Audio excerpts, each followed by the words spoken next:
Imagine this: you're at your mother's funeral, surrounded by family and friends, a moment meant for peace and mourning. Suddenly, chaos erupts. A woman from your HOA pulls a gun and shoots your 8-year-old son right there. What she didn't know: I'm the deputy commissioner of this city.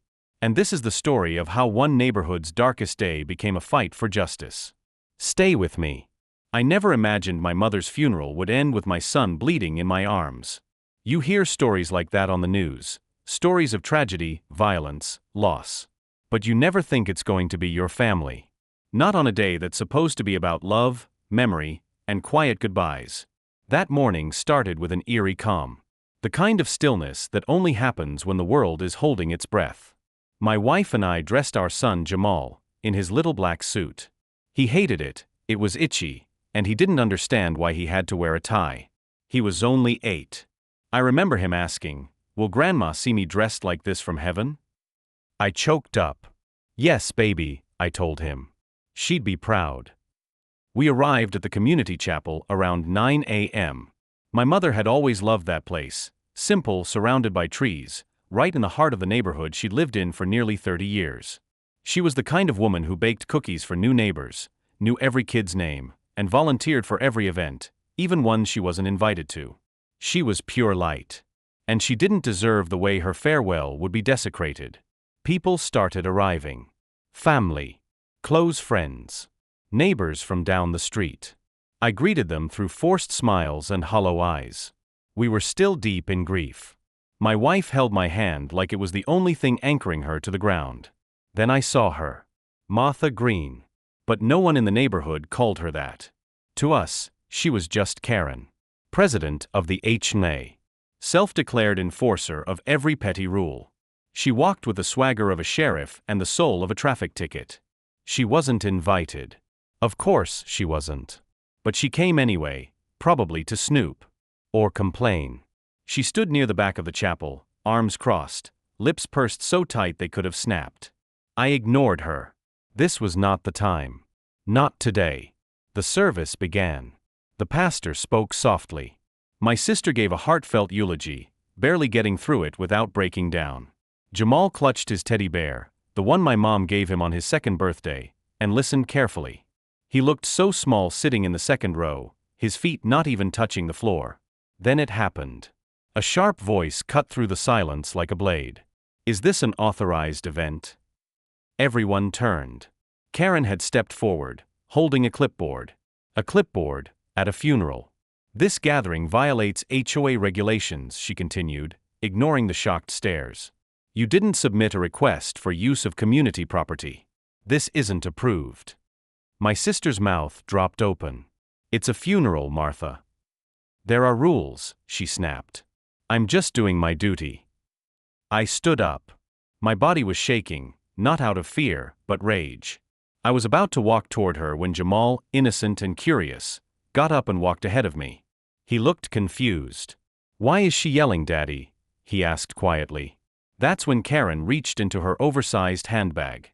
At first, I thought she was grabbing her phone. Maybe a folder of HOA paperwork. But no. She pulled out a small, silver pistol. Gasps filled the room. My heart dropped into my stomach. She waved it around like she owned the place. "Back off," she shouted. "I'm allowed to protect my neighborhood. This is a violation. You people never follow the rules." People ducked, screamed, backed away. I rushed toward Jamal. Then bang. The sound rang through the chapel, deafening and hollow. Jamal screamed and collapsed. I was at his side in seconds. Blood poured from his tiny shoulder, soaking through his jacket. His teddy bear dropped to the floor. I screamed his name. My wife was hysterical. The pastor fell to his knees. Karen just stood there, frozen, like even she couldn't believe what she'd done. I cradled my son in my arms. "Stay with me, baby," I whispered. "You're okay. You're okay. I've got you." But inside, I was breaking. My hands were slick with his blood. My vision blurred. Someone called 911. Others held Karen back as she started to babble something about self-defense and being provoked.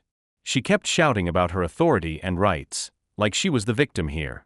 like she hadn't just shot an 8-year-old child. That's when I stood up, still holding Jamal, who was slipping in and out of consciousness, and looked her straight in the eyes. "You don't know who I am, do you?" She blinked. "I'm Deputy Commissioner Reynolds. And you just shot the wrong child." Her face turned pale. What happened next would change not just my family, but our entire community. But at that moment, in that chapel, I was no longer just a grieving son. I was a father. I was a lawman. And justice was coming. They say grief hits you in waves. But that day? It hit like a tidal wave. It started like any other tragic day. A day you know is coming, but hope never arrives. The day you bury your mother. She had passed away quietly in her sleep after a long battle with liver disease. The last 6 months had been brutal: hospital visits, treatments, pain she never deserved. But through it all, she kept her gentle smile. That's who she was. Strong, kind, stubborn in the best way. We chose to hold her funeral at the community chapel, just a few blocks from her home. She'd loved that place. Not because it was fancy, far from it. It was small, tucked between 2 oak trees, with chipped paint on the front steps and a bell that hadn't rung in years. But to her, it was sacred. She always said it was where the neighborhood came together, not just for worship, but for life. So it only felt right to say goodbye to her there. The morning air was heavy with silence. Even the birds seemed to know. My wife, Naomi, dressed Jamal in his tiny black suit. He didn't understand everything, but he knew something big had changed. "Is Grandma still sick?" he asked, brushing his hair with a puzzled look. I knelt beside him. "No, son," I said softly. "She's resting now. She's with the stars." That seemed to satisfy him, for the moment. Family began arriving around 8:30. My sister drove in from Atlanta. Cousins flew in from New Jersey. Neighbors brought casseroles and tissues and memories. There were hugs, tears, even a few soft chuckles as people shared stories about Mom's fierce apple pie competitions and her habit of sneaking candy to kids during Sunday service. But as I stood near the front steps, shaking hands and accepting condolences, I noticed someone out of place. Standing stiffly at the edge of the crowd was her, Martha Green. Or, as everyone in the HOA called her, Karen. Martha had lived on the same street as my mother for over a decade. But that didn't mean she was a friend. No one really liked her, but everyone knew her. You couldn't miss her. She was the kind of person who wrote anonymous notes about weeds in your yard. The kind who snapped photos of your car if it was an inch over the curb. The kind who once shut down a kid's lemonade stand because it didn't have a vendor's permit. If there was a neighborhood rule, she enforced it like it was the law of the land. She wasn't just on the HOA board, she was the board.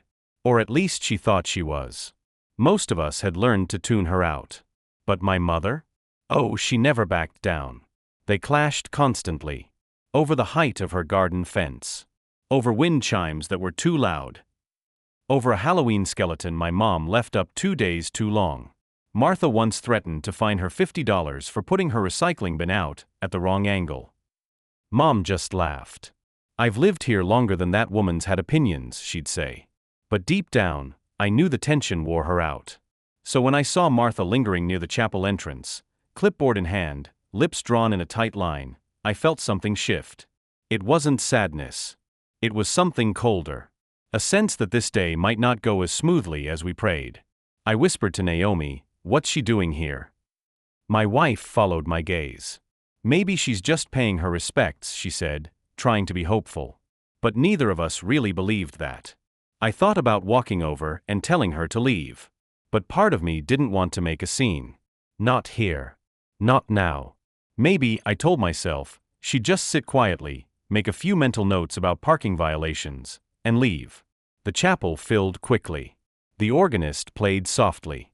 Jamal sat between Naomi and me, holding his teddy bear, one my mom gave him when he was 2. His feet dangled over the edge of the pew, not quite tall enough to touch the floor. The casket was closed. That was her wish. "Remember me smiling," she said in her will. And we tried. As the pastor began the service, I looked around at the sea of familiar faces, people who had known my mother not as Ellen from Lot 22, but as the woman who brought warmth to every block party and knew how to fix a broken sink better than most plumbers. And then I saw her again. Karen. She was no longer standing at the back. She had moved closer. Not seated, hovering. Watching. Not with grief, but with suspicion. She was scanning the room like a security guard at a concert.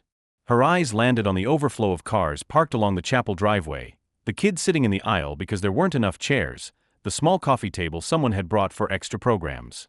Her mouth twitched. She was taking mental inventory. And that's when I realized, she wasn't here to grieve. She was here to patrol. I felt a heat rising in my chest, but I forced myself to stay calm. I turned my attention back to the pastor's words, to the memories, to the photos of Mom's life projected on the little screen at the front. But in the back of my mind, a storm was brewing. A tension building. The day had already changed the moment my mother died. But I didn't yet know how much worse it was about to get. Karen wasn't done. And the worst part? No one, not even her, knew what she was about to do next. You ever meet someone who acts like they own everything around them, even when they don't? That's Martha Green.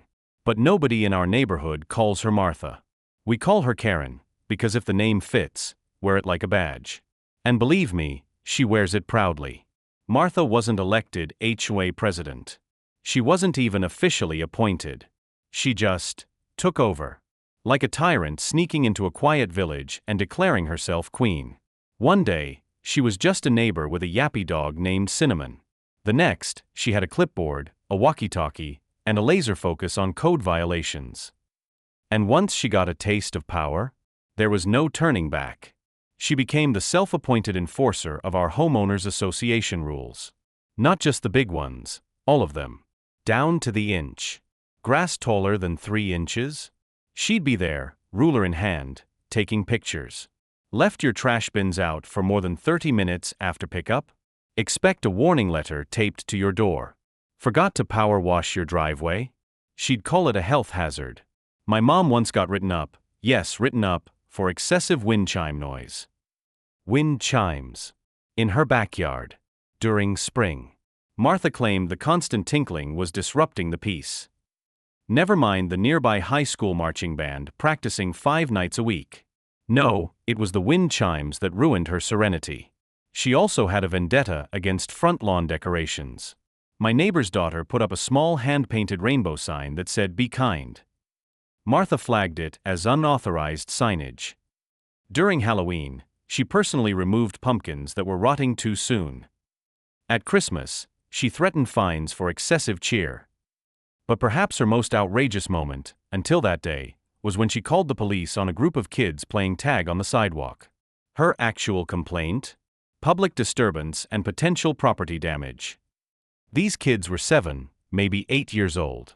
They weren't spray painting fences or stealing bikes. They were laughing, running, being kids. But to Martha, laughter was apparently illegal without a permit. To her, everything had to be controlled. Every blade of grass, every dog bark, every footstep after 9 p.m. She monitored the neighborhood like a prison warden. She even had cameras facing the public street, and don't ask me how she got away with that. She claimed it was for security. Everyone knew it was to catch people walking their dogs too close to her roses. But here's the thing, most people put up with her. Not because they liked her. No one really liked her. But because she was persistent. Annoying. And honestly, a little scary. She spoke with the confidence of someone who believed she was always right, and that made it harder to argue with her.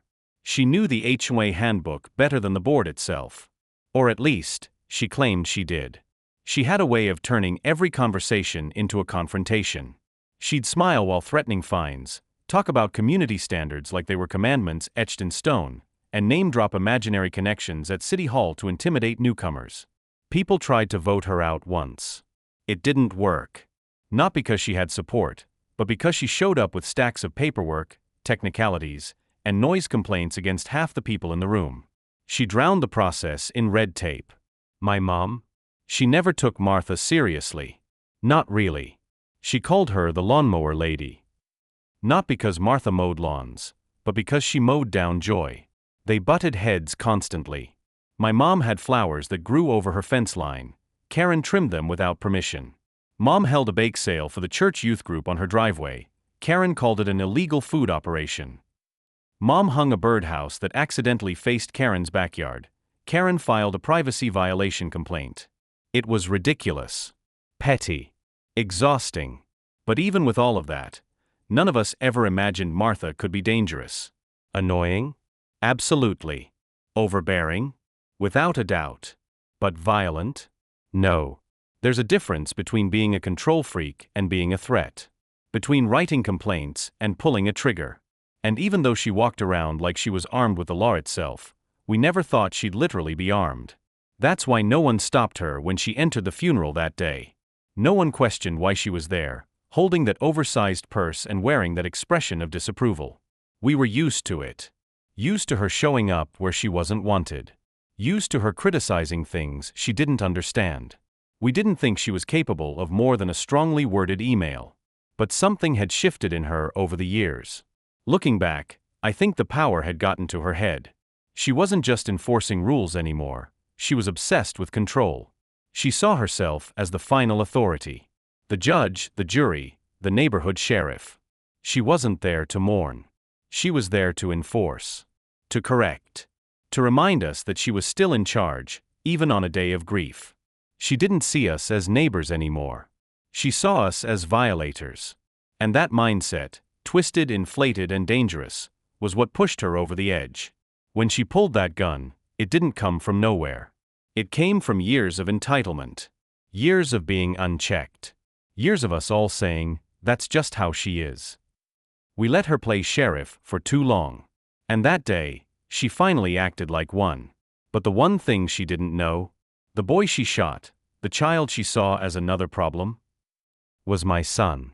And I'm not just any grieving father. I'm the deputy commissioner. And now, the woman who thought she ruled our streets was about to face real law and real consequences. The air inside the chapel was heavy with silence, the kind that sits in your chest and refuses to leave. Outside, the sky was gray but calm, with just enough wind to rustle the trees without disrupting the solemn atmosphere. It was the kind of day my mother would have loved, quiet, thoughtful, peaceful. Fitting, in a way, because that's who she was. She never needed attention or grandeur. She found beauty in the small things, sunlight through stained glass, the whisper of the wind, the simple act of people coming together. Inside, people gathered in hushed tones. There were maybe 40 or 50 of us, family, neighbors, close friends. People who had known my mother not just as Ellen from Lot 22, but as a mother, a friend, a guide. Everyone had a story. And everyone came with love. I stood at the front, my arm around my wife Naomi, watching as the pews slowly filled. My son Jamal sat next to her, holding tight to his worn teddy bear. His eyes kept wandering around the room, curious and unsure, as if trying to make sense of why people were crying instead of smiling. I had explained it to him as best as I could. We're not saying goodbye forever, buddy. We're just saying thank you for everything she gave us. He nodded then, but I knew he didn't really understand. How could he? He was 8. The casket sat near the altar, closed, adorned with lilies and white roses, Mom's favorites. My sister stood near it, wiping tears from her cheeks, gently arranging the flowers so they sat just right. The pastor was off to the side, quietly preparing his notes. Everything was in place. But I couldn't shake a feeling of unease. Not because of grief. That, I had expected. That, I was prepared for. But there was something else, like a shadow creeping along the edge of the day. Something didn't sit right. I felt it in my chest before I ever saw her. Martha Green, Karen. She walked in late, as if she owned the moment. Wearing a wide-brimmed black hat and a stiff too-formal dress, she entered with the posture of someone inspecting a property, not attending a funeral. Her shoes clacked loudly on the floor, breaking the delicate quiet. Heads turned. Whispers rippled across the pews.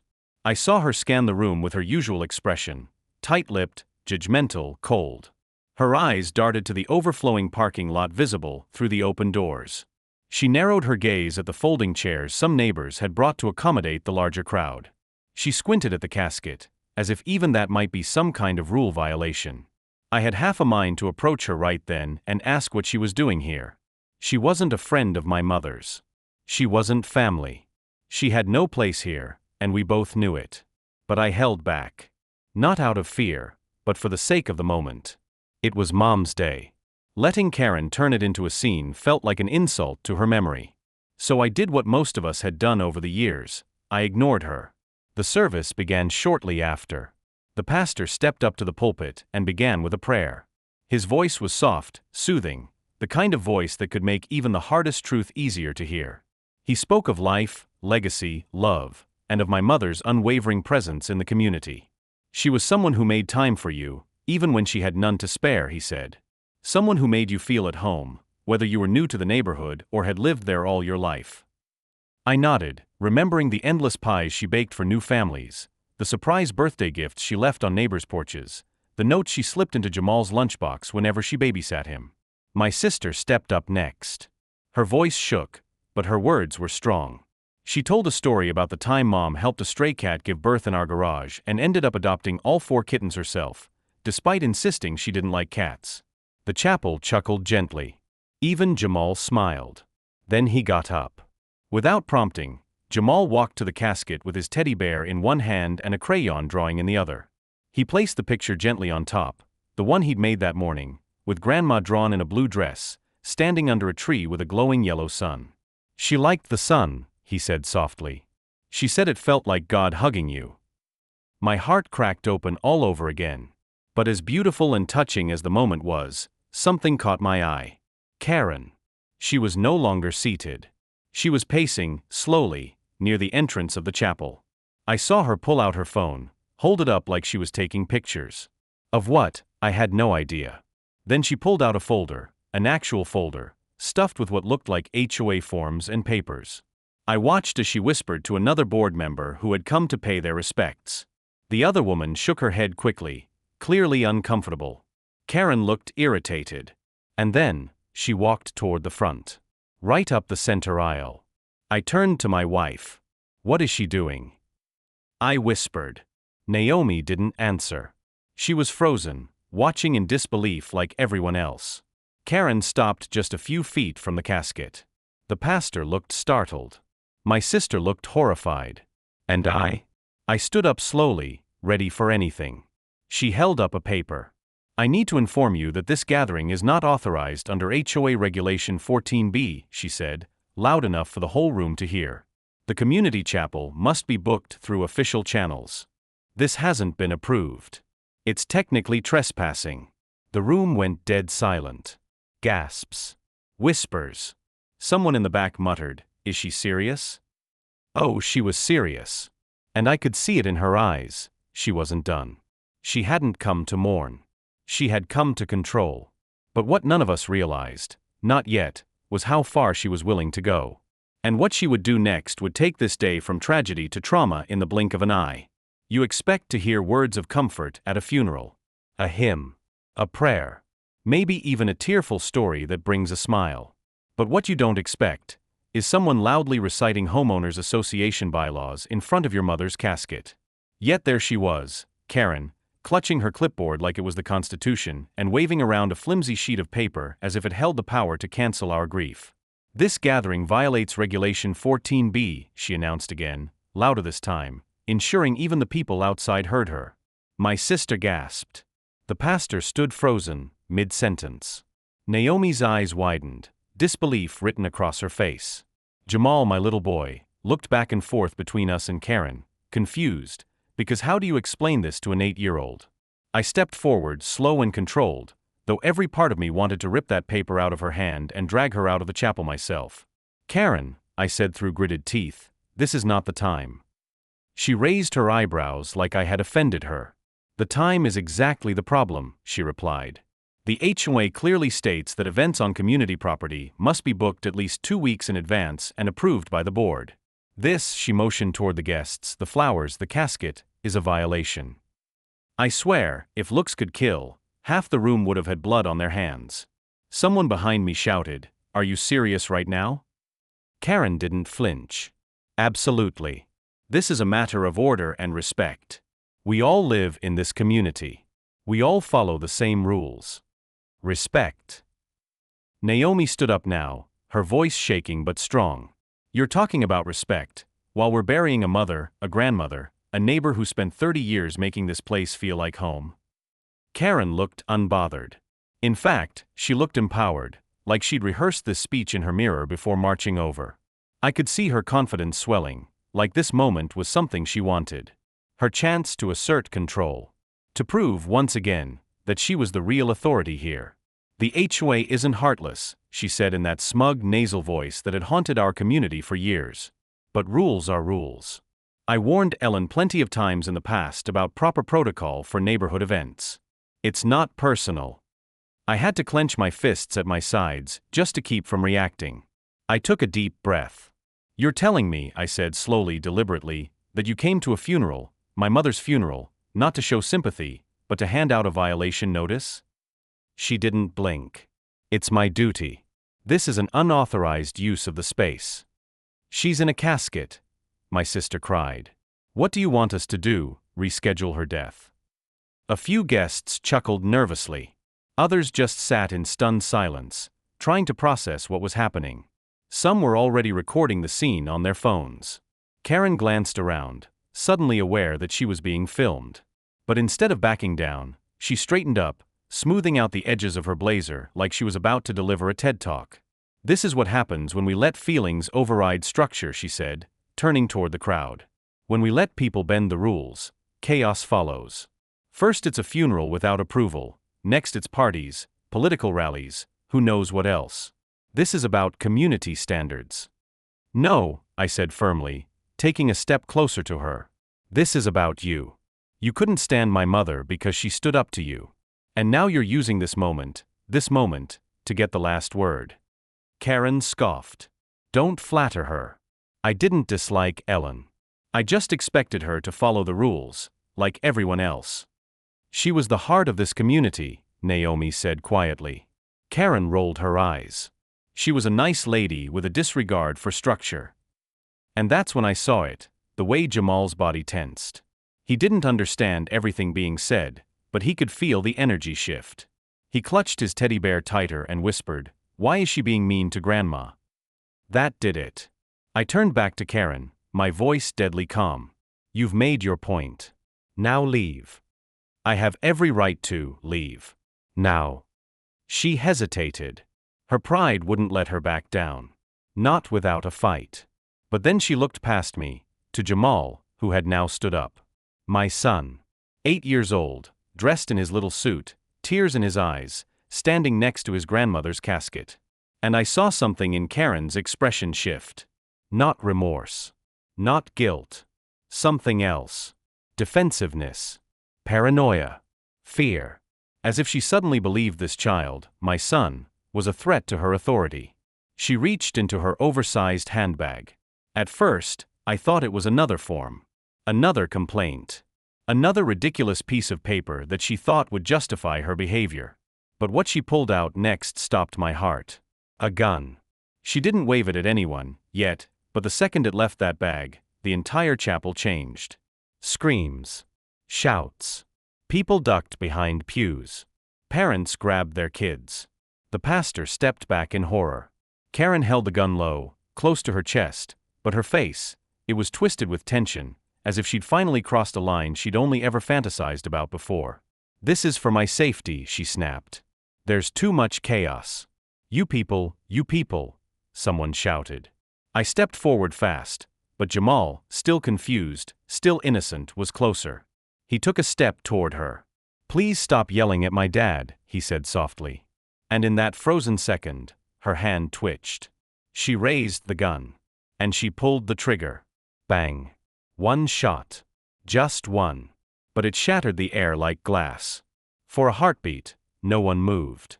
The sound of the gunshot echoed inside the chapel walls, ricocheting off stained glass windows and sacred silence. It was a sound that didn't belong in a place like this, a place built for prayer, mourning, love. But now it was stained with terror. Then came the screaming. Loud. Shrill. Desperate. I heard someone yell, "Gun. She has a gun." I couldn't even tell where the voice came from, maybe the pastor, maybe a neighbor, but in an instant, the room turned into chaos. People dove to the floor. Others jumped over pews, grabbing their children, trying to find safety in a room that had none. Folding chairs were knocked over. A vase of lilies shattered near the front. Someone near the entrance pulled out their phone, still filming, screaming for someone to call 911. But I heard none of it clearly. Because all I could hear was my son's voice. A tiny, terrified scream. And then, silence. Jamal was on the floor. At first, my mind refused to process what I was seeing. My legs carried me to him before I fully understood what had just happened. His little frame curled up next to his teddy bear, a growing stain of red spreading across the shoulder of his suit jacket. My heart stopped. I dropped to my knees. No, no, no, Jamal. I scooped him up, pressing my hands to the wound on his shoulder. His face twisted in pain, but his eyes were open. That gave me hope. That gave me rage. Naomi was there within seconds. She screamed when she saw the blood, grabbing at me, shaking. Is he okay? Is he okay? I don't know, I whispered. My hands were soaked. His little body trembled. He was conscious, but fading fast. Baby, stay with me. Just keep looking at me. His lips trembled. It hurts, Daddy. I know, baby. I know. Just hold on. Behind me, voices clashed in a blur of panic and shouting. Call the police. Get her out of here. She shot him.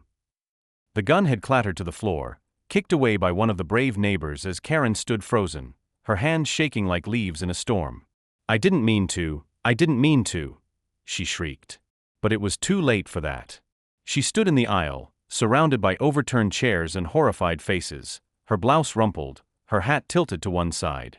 The self-proclaimed queen of the HOA had finally gone too far, and even she knew it. I felt threatened, she stammered. He moved too fast. I didn't know what he was doing.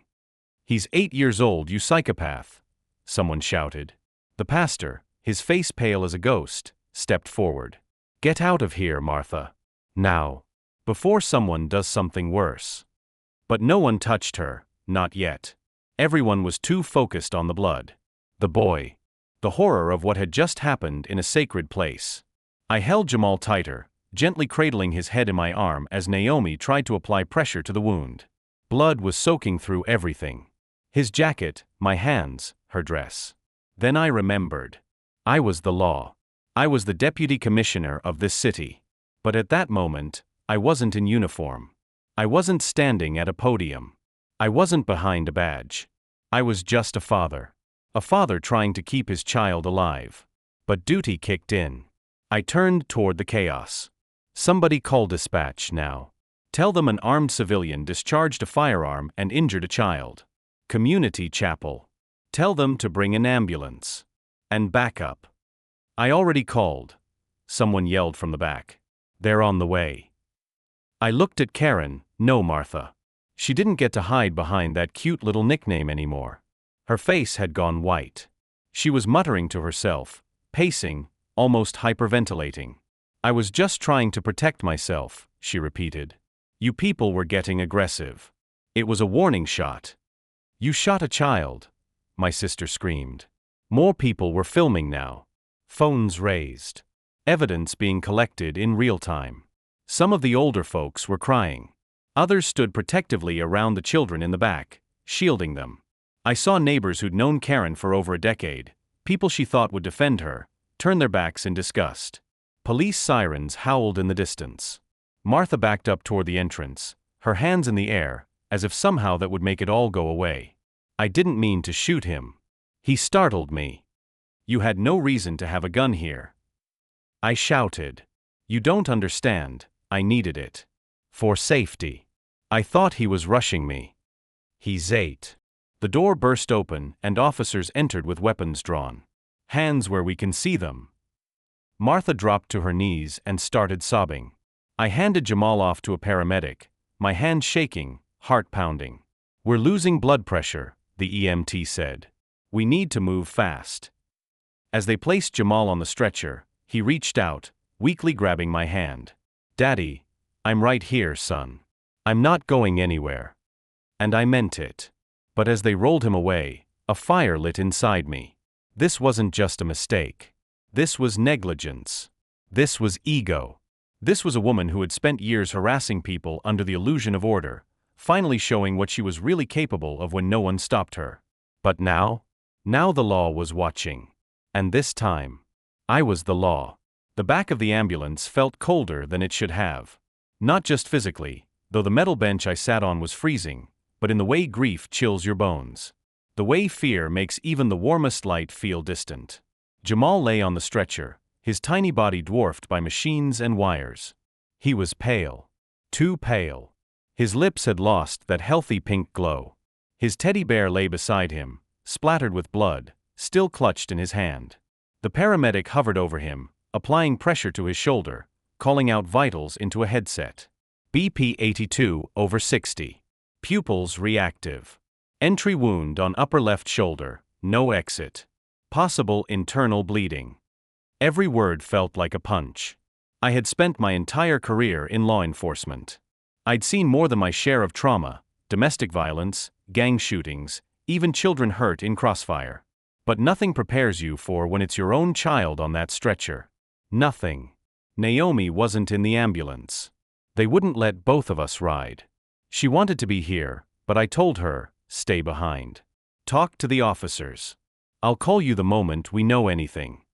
I could still hear her screaming, begging them to let her in as they closed the doors. The sound stuck in my head like an echo that wouldn't stop. Jamal winced and whimpered as the ambulance turned sharply. I'm here, buddy, I said, reaching out and gently brushing his hair back. I'm right here. You're doing amazing. He blinked, slow and weak. Daddy, I got you. We're almost there. Just hang on, okay? His fingers twitched. The bear slipped from his grip. I caught it and tucked it beside him again, choking back a sob. The paramedic, a young man probably no older than 30, looked over. Are you the father? I nodded. He gave a quick nod back. He's strong. That's good. Bleeding slowed a little since we started. If the bullet didn't hit any major arteries, he's got a solid chance. I didn't even realize I was holding my breath until I let it out. Thank you, I whispered. But in the back of my mind, the questions kept racing. How? Why? How did this happen? A funeral. A child. A neighbor with a vendetta and a gun. How do you explain that? How do you explain to your son, when he's old enough to fully understand, that he got shot because a woman with too much power and not enough sense thought her clipboard made her judge, jury, and executioner? My hands were still shaking. Not from panic. From fury. Martha, Karen, had claimed it was self-defense. She said Jamal startled her. That he was rushing her. That she feared for her life. But I had seen the footage. One of the neighbors had shown me a clip on their phone just before we got into the ambulance. It captured everything. Karen with the gun. Jamal standing there, confused, scared. No threat. No weapon. No aggression. Just a little boy trying to protect his dad. There was no excuse. And I knew without question that she was going to face charges. Serious ones. But none of that mattered right now. Not while my son lay there with a bullet inside him and an uncertain future. The ambulance hit a bump. Jamal flinched. Monitors beeped. I grabbed the stretcher rail to steady myself. The paramedic adjusted something on the 4. We're administering fluids now. Just a precaution, his pressure's a little low. I nodded, trying to hold it together. He's never even had stitches before, I said. Now this, the paramedic gave me a look, not pity, but solidarity. We see a lot of things back here, he said quietly. But when it's a kid, it always hits different. I didn't answer. I couldn't. The sirens outside wailed louder as we neared the hospital. Bright red lights flooded the inside of the ambulance through tiny windows, flashing across Jamal's face like lightning. I've got a son, the paramedic said after a moment. Same age. You don't ever think something like this could happen, just going to say goodbye to your mom. I looked down at Jamal. His chest rose and fell slowly. Each breath felt like borrowed time. I've spent my whole life protecting people, I said, voice low. Putting on the badge. Standing between civilians and danger. But when it came to protecting my own son, I didn't even see it coming. Don't blame yourself, sir. You're here now. And he's alive. Alive. That word hit me like a shot of adrenaline. He was alive. And as long as that was true, I had something to fight for. The ambulance pulled into the hospital bay. The doors flew open. A trauma team rushed in, barking instructions and wheeling the stretcher out. I followed closely, not letting them take him out of my sight for a second. Inside the ER, everything moved fast. Machines. Hands. IVs. Scissors cutting through his shirt. Nurses asking questions. A surgeon appearing within minutes. Gunshot wound to the shoulder, the paramedic reported. 8-year-old male. Entry wound only. No exit. Prep for emergency imaging, the surgeon ordered. Notify pediatrics. Let's move. Naomi arrived minutes later, breathless, her eyes red and wide. Where is he? She cried. I caught her before she collapsed. They've got him.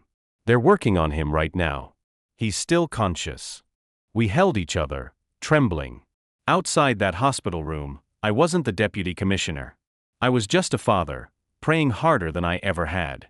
And I knew in that moment when this was over, if it was over, there would be no mercy. Not for Karen. Not this time. By the time the sun rose the next morning, the story was already everywhere. HOA member shoots 8-year-old at funeral.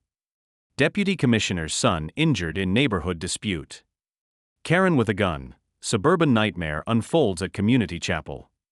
Every headline screamed some version of the truth, but none of them could capture the weight of it.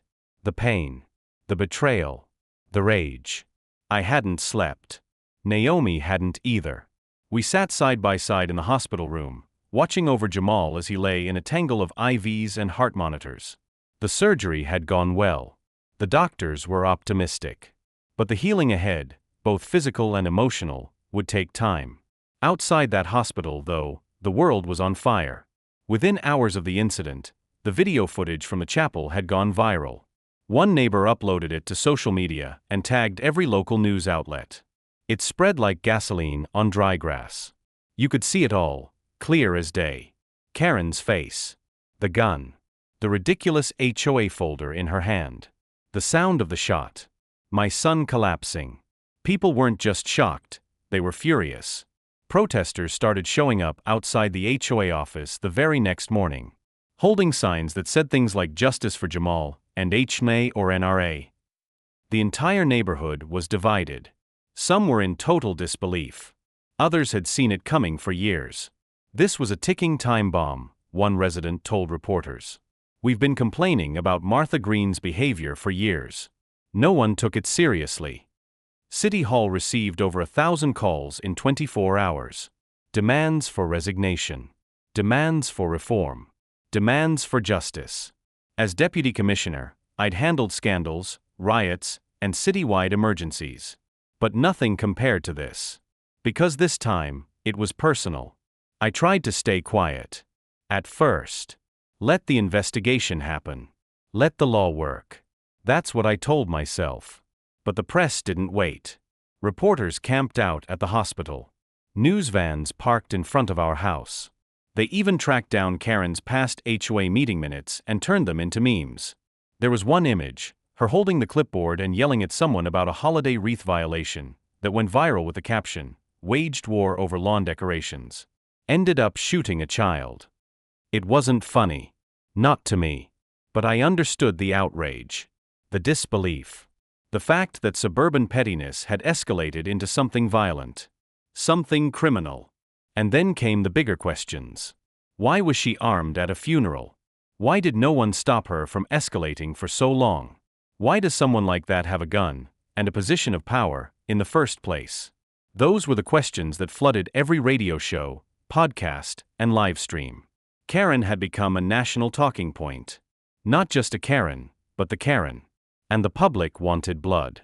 Within 48 hours, the police issued an official statement. Martha Greene was being held without bail. Charged with aggravated assault, unlawful discharge of a firearm, child endangerment, and attempted manslaughter. It wasn't enough. Not to me. Not yet. She hadn't just made a mistake.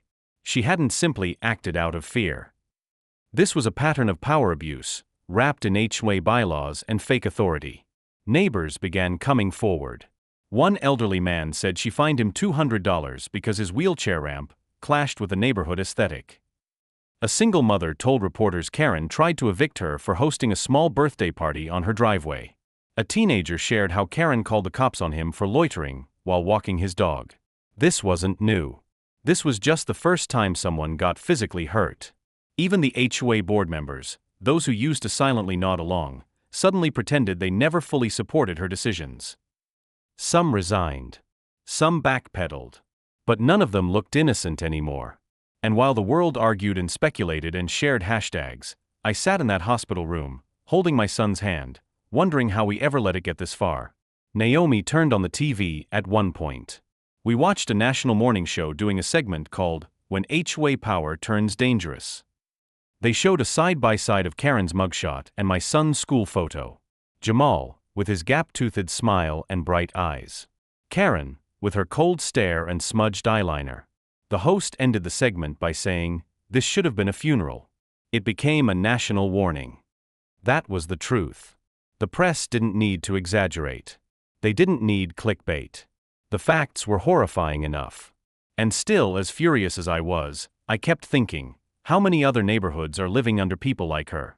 Self-appointed enforcers. Power-drunk HOA heads. People who believe that rules are more important than humanity. That control is more valuable than kindness. I'd seen her spiral up close. First, it was trash bins on the wrong day. Then, unapproved lawn art. Then calling the police on children. Then drawing a gun.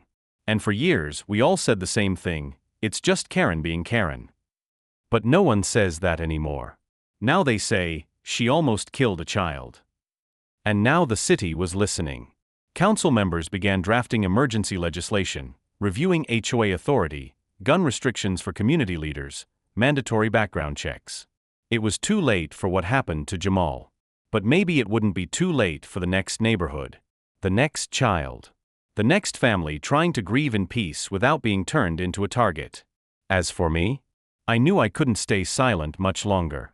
Soon, I'd be the one at the podium, telling my story, not as a father, but as a lawmaker. And when I did, I would make sure the name Martha Green would never again stand for power. Only punishment. By the time Martha Green stood in front of a judge, the entire city knew her name. No more hiding behind HOA rules. No more writing citations for lawn decorations. No more whispering at board meetings about who parked 3 inches too far to the left. She wasn't Karen from the HNA anymore.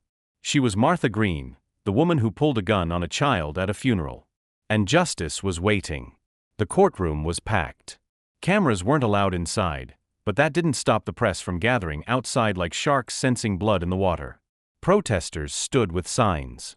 Supporters of my family filled the hallways in silence, holding candles, pictures of Jamal, and signs that read "Let kids be kids," and HOA is not above the law. As deputy commissioner, I had walked into plenty of courtrooms.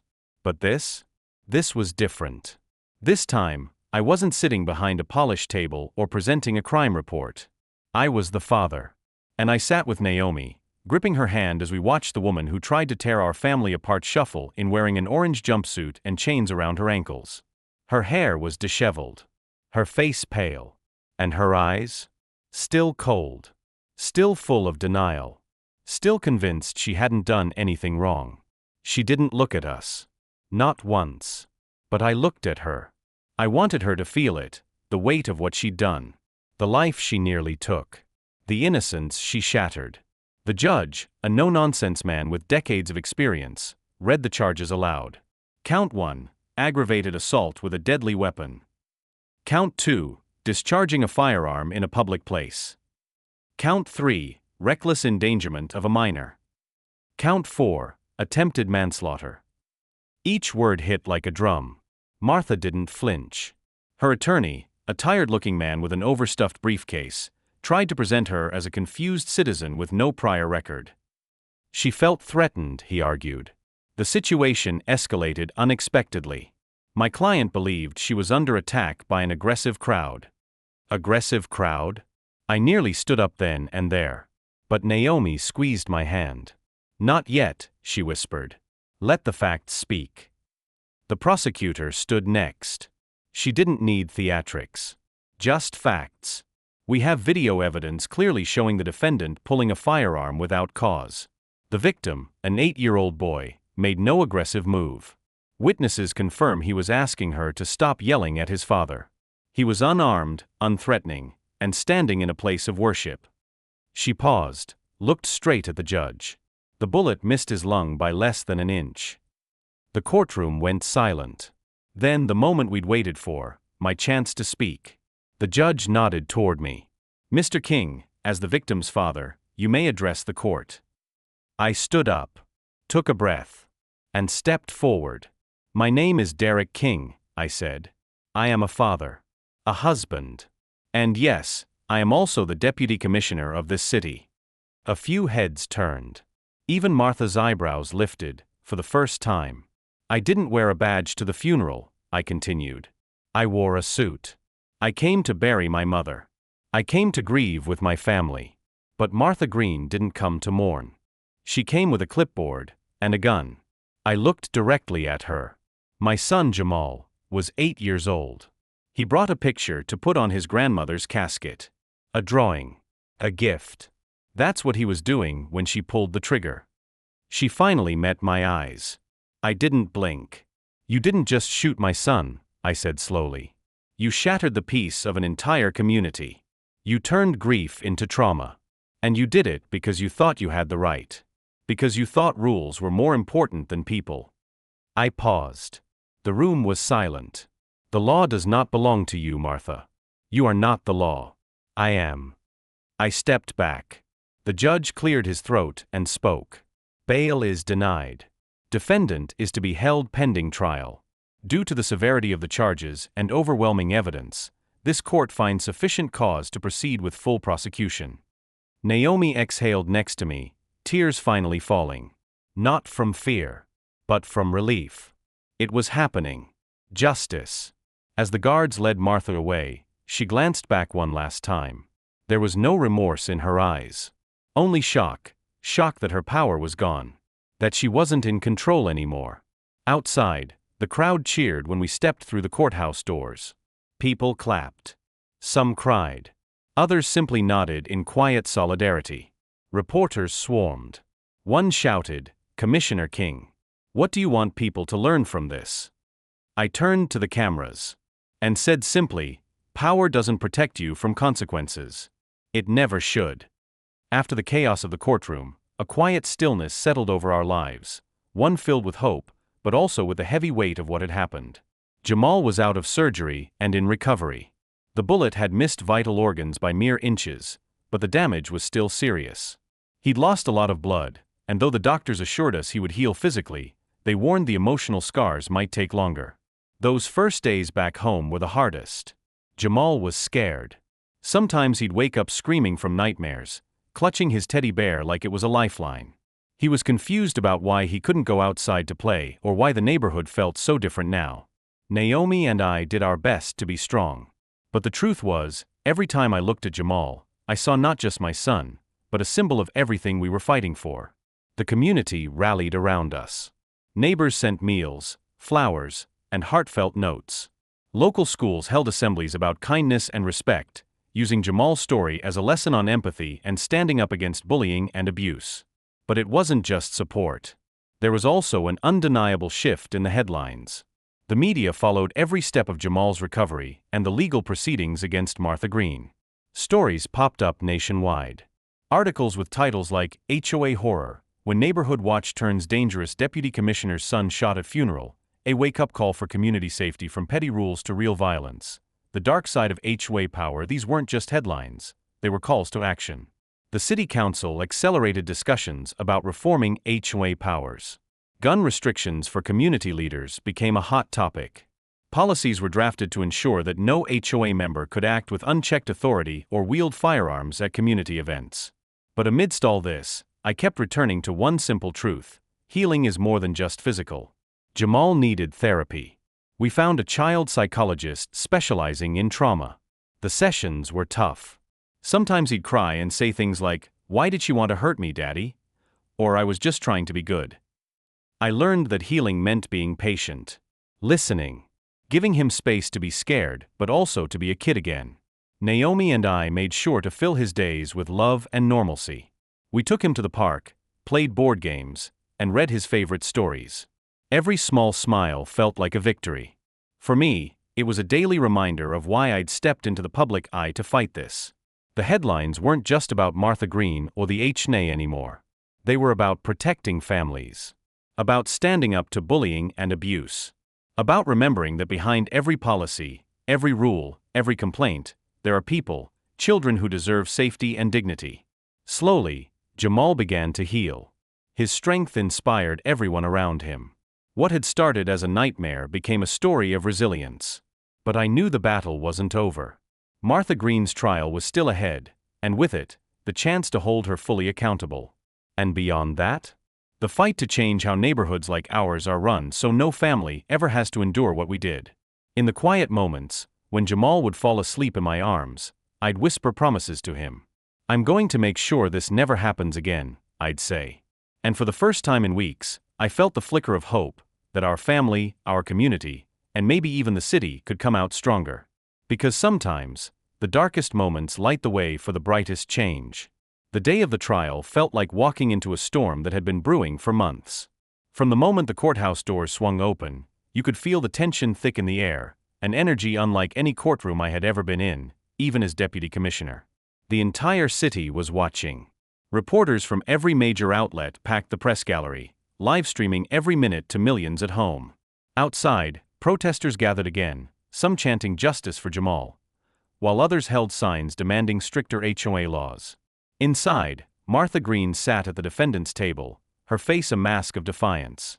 Her attorney paced nervously, flipping through papers that no longer seemed to hold the power they once did. The prosecution was ready. So was I. When it was my turn to testify, I took a deep breath, stepped up, and told the story we all knew too well. About the funeral. About the shooting. About my son, the little boy who just wanted to say goodbye to his grandmother. I described Jamal's fear, his pain, and how Martha's actions shattered our family's peace. I spoke not just as a father, but as a man who believed in justice. The defense tried to paint Martha as scared, overwhelmed, a victim of circumstance. But the evidence was damning. The video footage showed no threat. The witnesses testified about her history of aggressive behavior. The medical reports detailed Jamal's injuries. And then came the moment that shook the courtroom. One of the neighbors, a brave woman who had watched everything, testified she had warned the HOA board about Martha's escalating aggression before. She said, "We told them she was dangerous. That she was carrying a gun and threatening families. But no one did anything. Until it was too late." The judge listened carefully, his face stern. When closing arguments came, the prosecutor delivered a passionate plea for justice, not just for Jamal, but for the entire community. Martha Green abused her power. She took a child's life, literally and figuratively, in her hands, and pulled the trigger.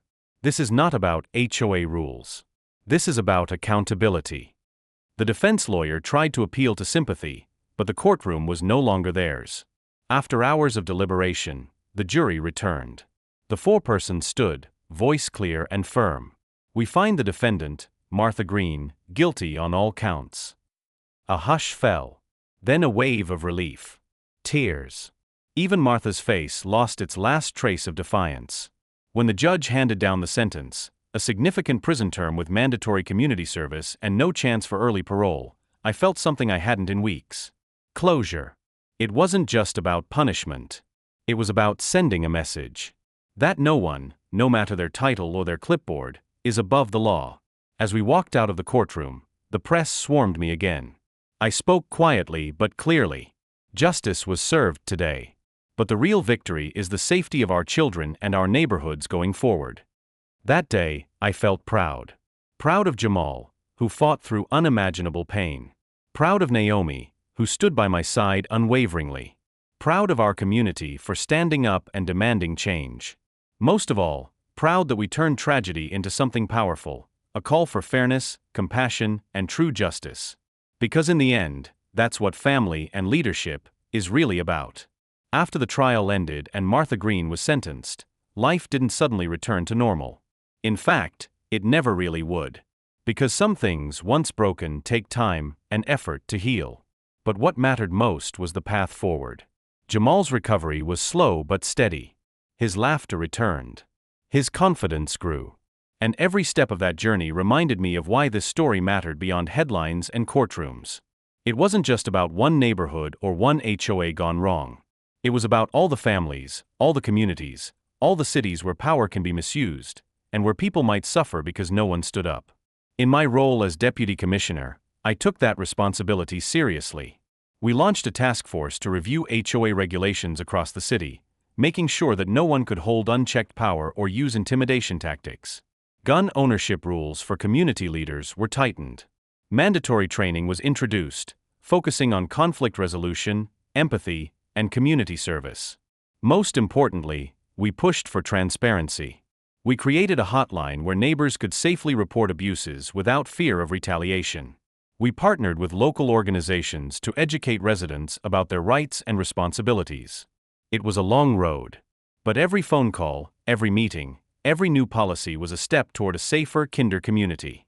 Personally, I made a promise, to Jamal, to Naomi, and to myself, that I would use my voice to protect families from what we endured. Because if tragedy can spark change, then no pain is wasted. The community that once was divided by fear slowly started coming together in strength. Neighbors organized block parties to rebuild trust. Local schools hosted kindness campaigns. And more than once, Jamal stood at the podium during city events, sharing his story, brave and clear, a symbol of resilience. Sometimes, people ask me, how do you find hope after something so dark? I tell them it's in the little things. The smile after a long night. The hand held tightly when you're scared. The quiet moments of peace after the storm. And in the power of standing up, not just for yourself, but for others. This story isn't just mine. It's ours. It's about the dangers of unchecked authority, the importance of community, the strength of forgiveness and justice. And above all, it's about love, the fierce, unbreakable love of a parent protecting their child. So to anyone watching anywhere, I say this: don't ignore the warning signs. Don't let petty disputes turn into battles. And never, ever underestimate the power of standing up for what's right. Because sometimes, that's all it takes to change a neighborhood, to save a child, to protect a family, and to make sure that no one, no matter how powerful, ever forgets what really matters. Thank you for listening. Thank you so much for watching this story, a story about pain, power, and the fight for justice. If you've ever felt overwhelmed by unfairness or powerless in your own community, remember, change starts when we stand up and speak out. If Jamal's story moved you, please like, share, and subscribe so more people hear this message. And drop a comment below. I want to hear your thoughts and stories about standing up for what's right. Together, we can build safer neighborhoods and stronger communities. Until next time, stay safe, stay kind, and remember, your voice matters.